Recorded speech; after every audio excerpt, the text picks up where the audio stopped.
Un groupe de garçons originaires du Maghreb ont tenté d'incendier un camp de Rome. Un migrant clandestin marocain a été écroué pour tentative de liquidation physique.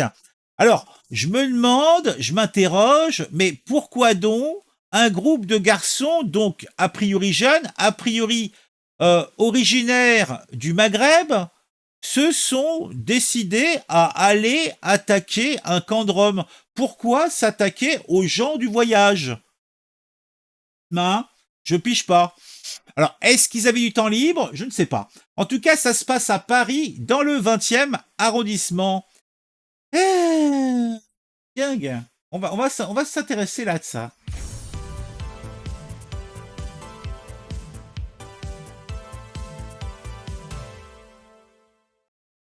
A priori, pour cette bande arrêtée pour avoir tenté de cramer un camp de gens du voyage, eh bien, cela n'aura pas été une nuit comme les autres. Ce groupe de garçons originaires du Maghreb, alors pourquoi préciser qu'ils sont originaires du Maghreb? Ce sont des jeunes gens comme les autres. Mais ils sont comme les autres, mais avec une petite particularité, c'est que ils avaient l'idée saugrenue de vouloir faire cramer un camp de Rome. Et c'est pas au fin fond de la Corrèze ou dans l'Isère, c'était aux portes de Paris et plus précisément à la porte de Montreuil. Alors, parce que apparemment, les tentatives d'extorsion, ça se règle désormais à coups de cocktail Molotov, puisque derrière tout ça, il y a une sale histoire. Alors, devant les tribunaux, nous allons avoir un jeune homme qui déjà a été mis en examen pour tentative d'assassinat et qui a été écroué. Il est soupçonné, avec d'autres complices, d'avoir, dans la nuit du 20 août 2024, c'était il y a quelques semaines, tenté d'incendier un camp de gens du voyage. Bon, selon le procureur, ce sont là des faits qui troublent durablement l'ordre public. Bah, c'est clair, quand tu veux faire cramer des gens, déjà, ça peut incommoder le voisinage. C'est l'odeur du graillon, c'est incommodant. Voilà. Et en plus, le rhum Melba, je suis pas sûr. Je suis pas sûr. Je suis pas sûr que ça soit super. En tout cas, ces petites gens ont trouvé que c'était sympa pour pimenter sa soirée de faire une tentative d'incendie comme ça. Voilà. Donc, quels sont les faits? Ce soir-là, les forces de l'ordre sont appelées par les victimes qui viennent de subir une attaque en règle. Un groupe de garçons originaires d'Afrique du Nord viennent d'arriver devant le camp avant d'y jeter des engins incendiaires. Alors, une des victimes déclare « Mais ils sont maladroits et ont manqué leur cible. Les bouteilles ont explosé en flammes à l'écart des véhicules des habitants des lieux. » C'est parce que, apparemment, être pyromane n'empêche pas d'être maladroit. Alors déjà, pourquoi ils ont fait ça?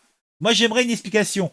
Alors, dans la petite team, tu avais certains des gars donc originaires d'Afrique du Nord, étaient équipés de cocktails Molotov, donc ça veut dire qu'ils avaient préparé leur coup, mais d'autres étaient équipés de pelles, parce que on le sait bien, un bon coup de pelle dans la tête, ça calme les ardeurs, éventuellement des gens qui voudraient se défendre. Oui. Et donc, les gars étaient avec leurs pelles et se montrent menaçants envers, eh bien, les Roms qui peut-être voulaient en découdre, parce que ce ne sont pas non plus des enfants du paradis. Et, somme toute, une pelle, c'est quand même plus original qu'un marteau ou un couteau. La pelle, c'est un objet qui peut être planté et qui peut être aussi utilisé comme une faux. Je pense que en y mettant assez de force, on peut décapiter son homme avec une pelle. Je dis ça, je dis rien. Mais bon, ceux qui aiment le cinéma horrifique auront, comme moi, quelques références assez sanguinolente de séquences où on voit ce type d'événement. Ah, mon Dieu, mon Dieu, mon Dieu, mon Dieu. Bon, les deux hommes, le mec avec son cocktail Molotov et le gars avec sa pelle, ont été placés en garde à vue au commissariat. Lors de leur audition, ils se sont expliqués et sont passés globalement aux aveux avant d'être mis en examen et écroués. Il y avait un troisième individu. Donc les enquêteurs se sont mis à sa recherche.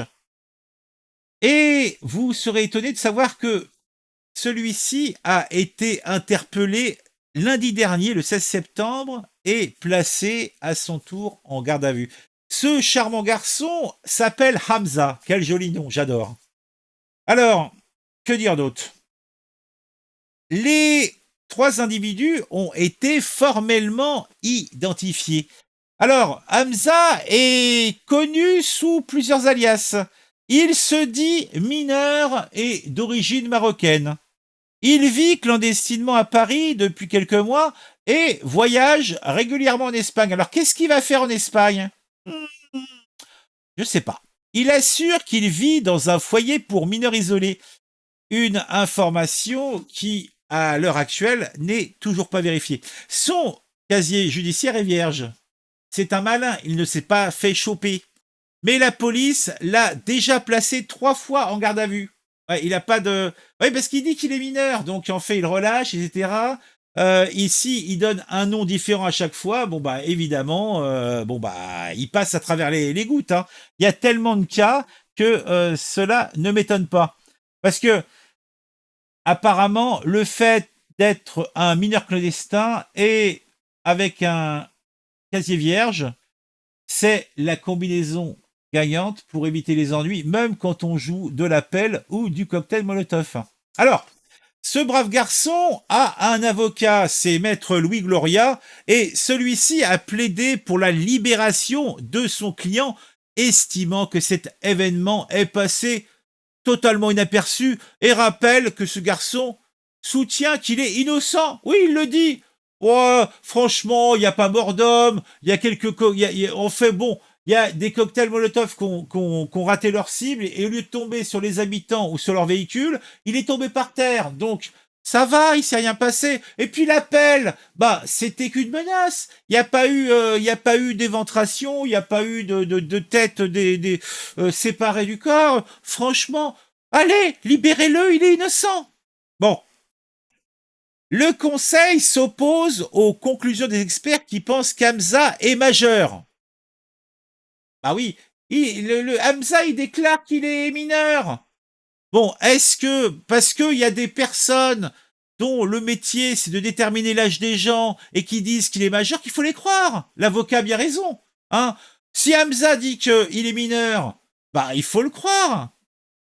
D'ailleurs, l'avocat dit ce n'est pas parce qu'il est autonome, qu'il fait preuve de maturité, qu'on peut en déduire qu'il a 19 ans.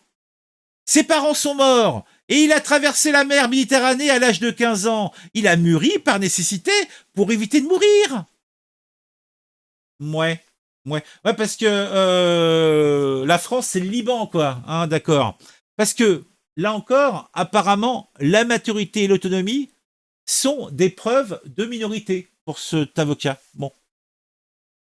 Alors, au final, pour conclure, jusqu'où peut-on aller pour une tentative d'extorsion? Puisque, je vous le dis maintenant, il semblerait que ces jeunes individus voulaient extorquer de l'argent à ces Roms. Alors, ils les considéraient comme des proies faciles. Eh bien, c'est pas beau, c'est pas propre.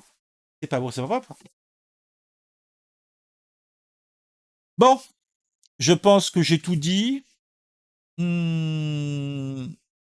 En tout cas, utiliser des cocktails Molotov pour gérer ce type d'événement, je pense pas que ça soit une très très bonne idée.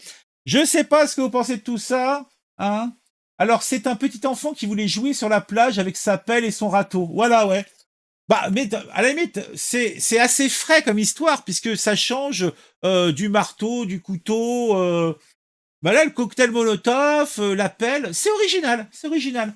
Bon, allez, dites-moi en commentaire ce que vous pensez de tout ça. On se retrouve très vite pour un nouveau fait divers consternant, affligeant. À très vite.